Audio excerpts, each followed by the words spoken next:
Hello, welcome back everyone. जैसे कि आपको आज की इस वीडियो के थंबनेल और टाइटल से ही क्लियर होगा कि हम कैश बुक को बनाना सीखने वाले हैं। बट कैश बुक को बनाने से पहले थोड़ा सा इसका डिटेल डिस्कशन कर लेते हैं कि कैश बुक की ज़रूरत क्यों पड़ी।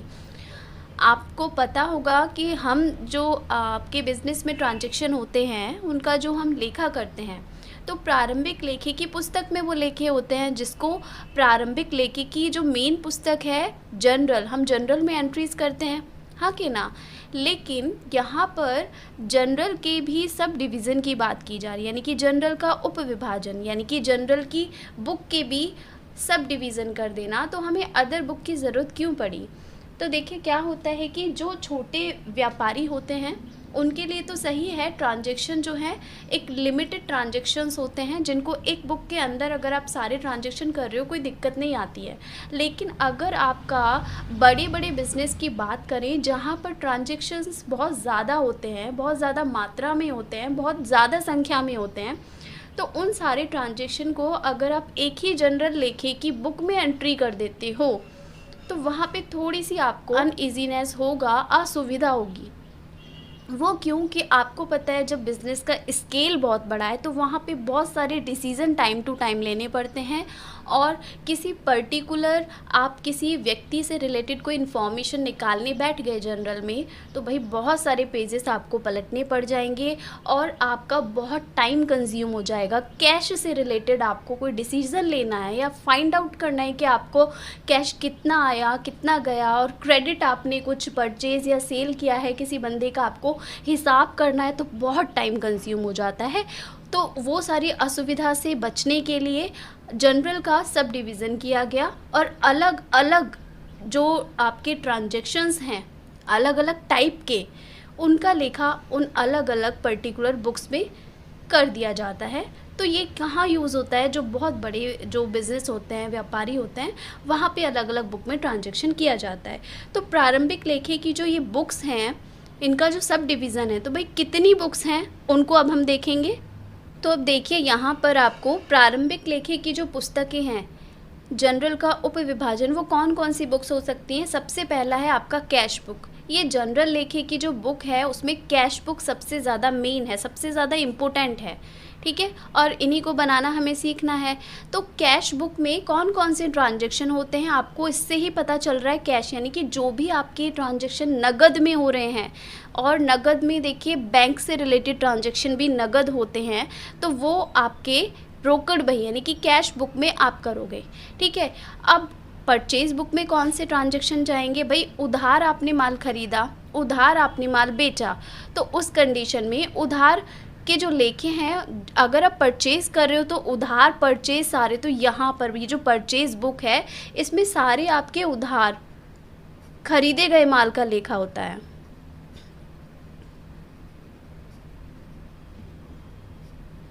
ठीक है, यहाँ पे सारे उधार खरीदे गए माल का लेखा होगा, क्योंकि अगर आपने कैश में परचेज़ किया है तो वो तो कैश ट्रांजैक्शन हो गया, वो आपकी कैश बुक में ही एंटर किया जाएगा, ठीक है। तो परचेज बुक आपको क्लियर है किसके लिए यूज़ हो गई?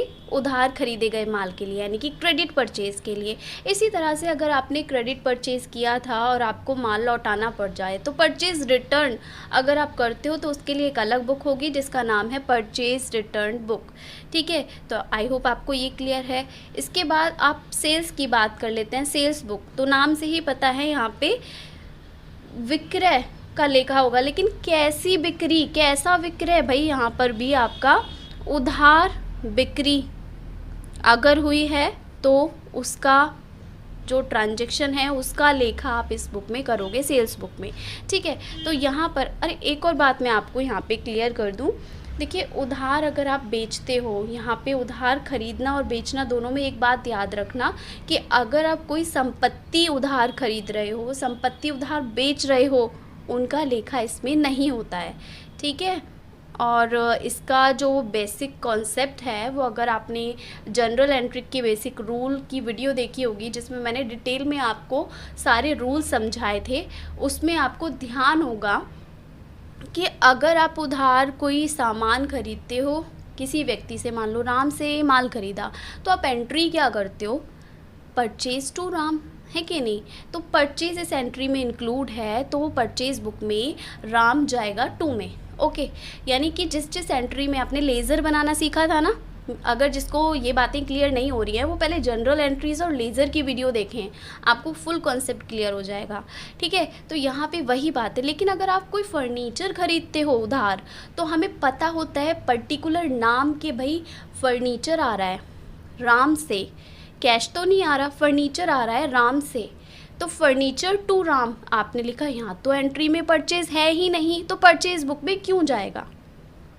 आई होप क्लियर हो गई हैं बातें। जिसने मेरी वीडियोस देख रखी हैं जनरल एंट्री से रिलेटेड एंड लेज़र पोस्टिंग सीखा हुआ है, उनको ये बातें समझ में आ रही होंगी। और जिन स्टूडेंट्स को ये मेरी बातें समझ नहीं आ रही तो पहले वो वीडियो वॉच करें, आपको पूरा कॉन्सेप्ट क्लियर हो जाएगा।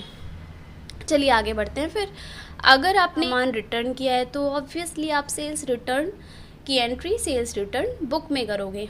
ओके, तो ये भी आपको क्लियर होगा। इसके बाद बिल रिसीवेबल। देखिए बिल रिसीवेबल, आप जब ट्रांजेक्शन करते हो तो कुछ लोग आपको बिल दे देते हैं, तो यानी कि आपके जो डेटर्स हैं, डेटर्स से अगर आप बिल्स रिसीव करते हो तो बिल रिसीवेबल बुक में जाएगा। एंड बिल्स पेबल बुक, अब यहाँ पे बिल्स पेबल बुक कौन सी है भाई, अगर आप पेमेंट करते हो अपने क्रेडिटर को, बदले में बिल देते हो, तो बिल्स पेबल में बुक में एंट्री आप उसकी करोगे। ठीक है, इसके बाद में मुख्य रोजनामचा, अब ये क्या है, अब आप देखिए कैश का ट्रांजैक्शन इसमें हो गया, उधार आपने माल खरीदा, उधार बेचा, उसके लिए अलग बुक हो गई, रिटर्न कर रहे हो उसके लिए अलग बुक। क्या लेकिन क्या इतने ही ट्रांजैक्शन होते हैं बिजनेस में?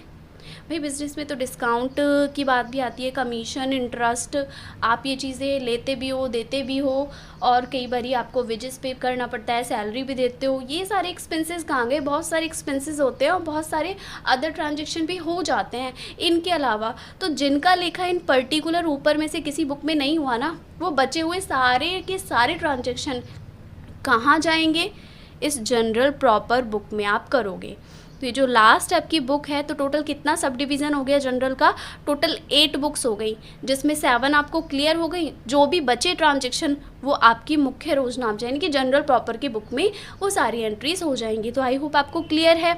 अब आते हैं हम मेन पर, जो मैंने बोला था स्टार्टिंग में ही कि आपकी जो मेन है वो है कैश बुक। सबसे ज़्यादा इम्पोर्टेंट है आपकी कैश बुक, और कैश बुक के भी टाइप्स होते हैं। तो चलिए सबसे पहले हम कैश बुक के टाइप्स और देखते हैं।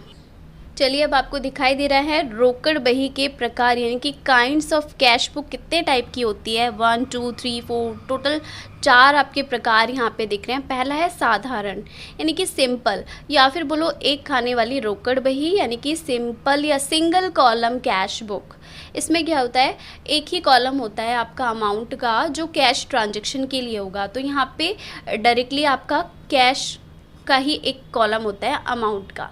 ठीक है, अब आगे आते हैं छूट के खाने वाली या 2 खाने वाली रोकड़ बही। तो आपको पता है भी कई बार जब आप नगद पेमेंट करते हो या नगद पेमेंट आपको कोई कस्टमर करके जाता है, यानी आप किसी से नगद पेमेंट लेते हो या आप करते हो, तो कई बार डिस्काउंट आपको देना भी पड़ सकता है और आपको मिल भी सकता है। तो डिस्काउंट को भी अगर आप कैश की एंट्री के साथ में इंक्लूड करके दिखाना चाहते हो तो वहाँ पे एक कॉलम और क्रिएट हो जाएगा डिस्काउंट। दैट मीन्स अगर आप डिस्काउंट को भी शो कर रहे हो तो वो आपके 2 कॉलम क्रिएट करने पड़ेंगे अमाउंट के, एक डिस्काउंट का कॉलम बढ़ जाएगा, दूसरा कैश का। तो 2 कॉलम की वजह से यहाँ पे इसको बोलते हैं भाई 2 खाने वाली रोकड़ बही या फिर छूट खाने वाली रोकड़ बही। ठीक है, इसके बाद आते हैं देखिए तीसरे पे, बैंक छूट खाने वाली या 3 खाने वाली रोकड़ बही। जब ट्रांजैक्शन बैंक से भी बहुत ज़्यादा ट्रांजैक्शन होता है तो एक अलग कॉलम क्रिएट कर लेते हैं बैंक का। तो इस तीसरे इसमें 3 कॉलम आपके क्रिएट होते हैं, इसलिए इसको 3 खाने वाली रोकड़ बही कहते हैं। तो अमाउंट के लिए एक तो बैंक का कॉलम क्रिएट करना पड़ता है, दूसरा कैश का कॉलम क्रिएट करना पड़ता है और एक डिस्काउंट का। और ये 3 कॉलम होते हैं जिनको आप किसी और ये मैंने ऐसे नहीं, पहला कॉलम आपका डिस्काउंट का होगा, कैश एंड बैंक का होगा। फिर कभी आप समझो कि जिस क्रम में मैंने लिख दिया इसी क्रम में कॉलम्स होंगे, वो हम फॉर्मेट देखेंगे, आपको क्लियर होगा सारी बातें। आगे है 4th कॉलम खुदरा या लघु रोकड़ बही यानी कि पैटी कैश बुक।